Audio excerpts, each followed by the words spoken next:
Alors bonjour et bienvenue sur ma chaîne YouTube. Et aujourd'hui je vais vous parler de manger consciemment pour changer le monde. Alors, vaste programme, je vous explique. Alors en fait vous avez remarqué que chaque fois qu'on mange on fait souvent autre chose avec. On discute, on peut regarder la télé, écouter la radio, ou en fait on ne fait pas trop vraiment attention à ce qu'on est en train de manger.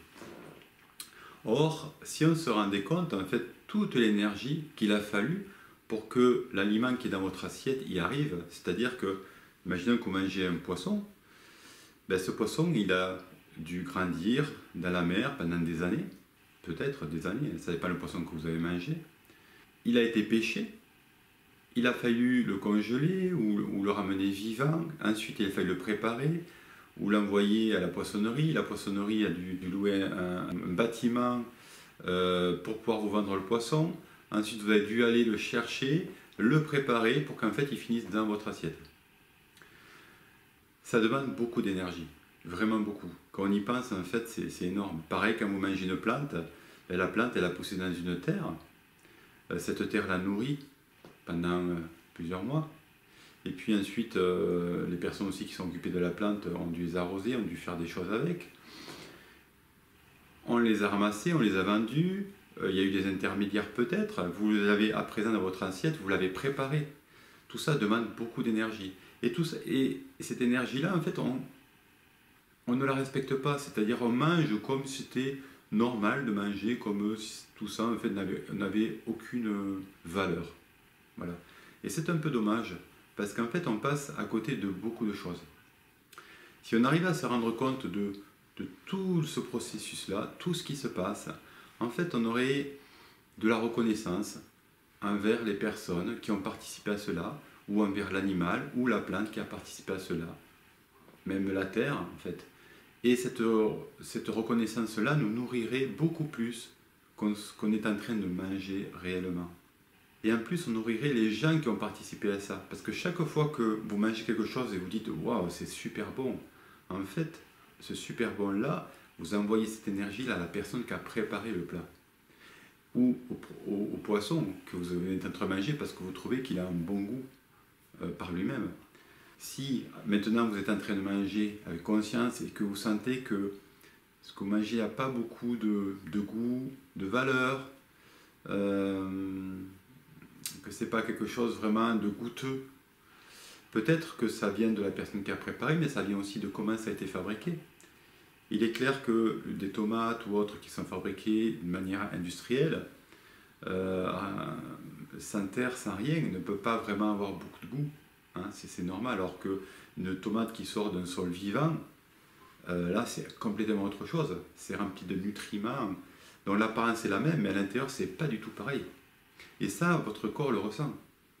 Et il est reconnaissant envers quelque chose qu'il mange, qui sent que ça le nourrit réellement, au niveau de l'énergie.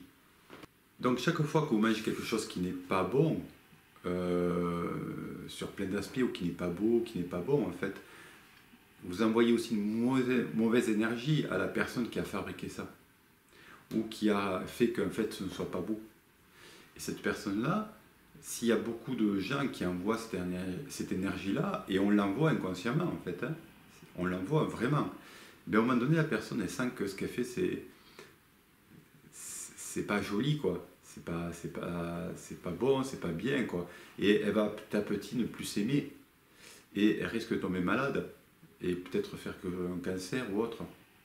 Et donc on a du mal à se rendre compte que la majorité des maladies qu'on a aujourd'hui vient du fait que ce qu'on fait n'est pas aligné avec notre joie, avec notre respect de nature, avec notre amour. Et automatiquement, en fait, tout le monde le ressent dans la chaîne. Tout le monde le ressent.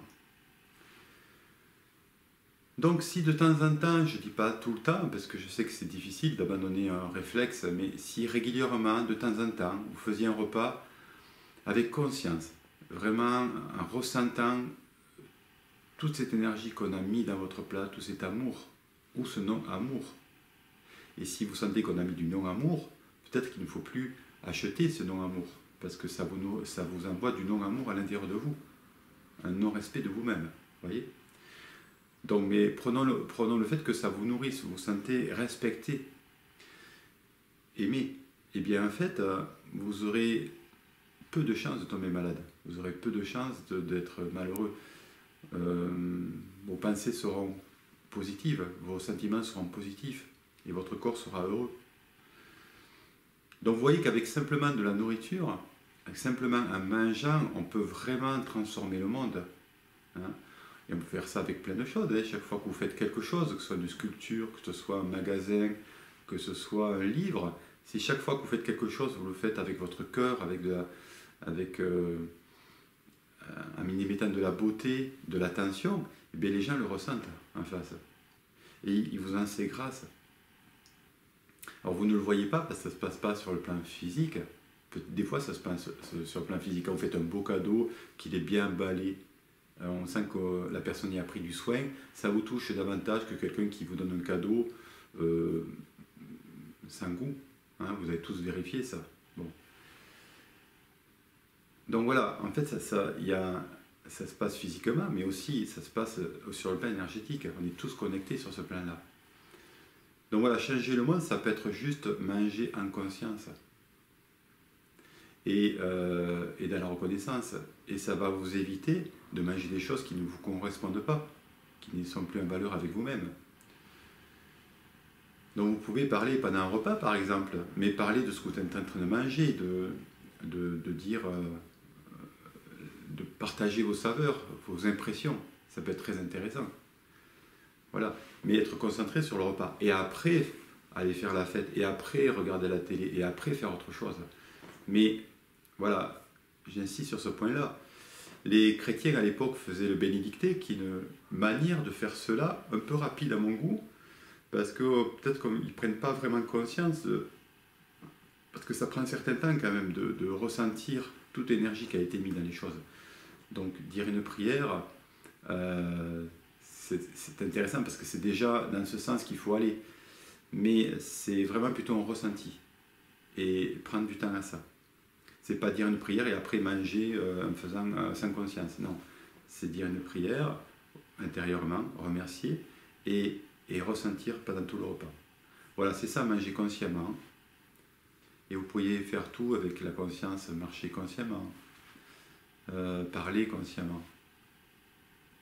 Tout, en fait. Et c'est ça pour moi le nouveau paradigme du nouveau monde, c'est transformer tout ce qu'on est en train de faire et y mettre de la beauté, de l'amour et de la conscience surtout. Voilà. Si on arrive à faire ça, ben voilà, on est vraiment dans la justesse.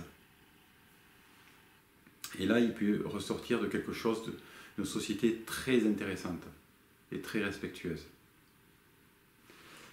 Voilà, je vous remercie de m'avoir écouté et à bientôt.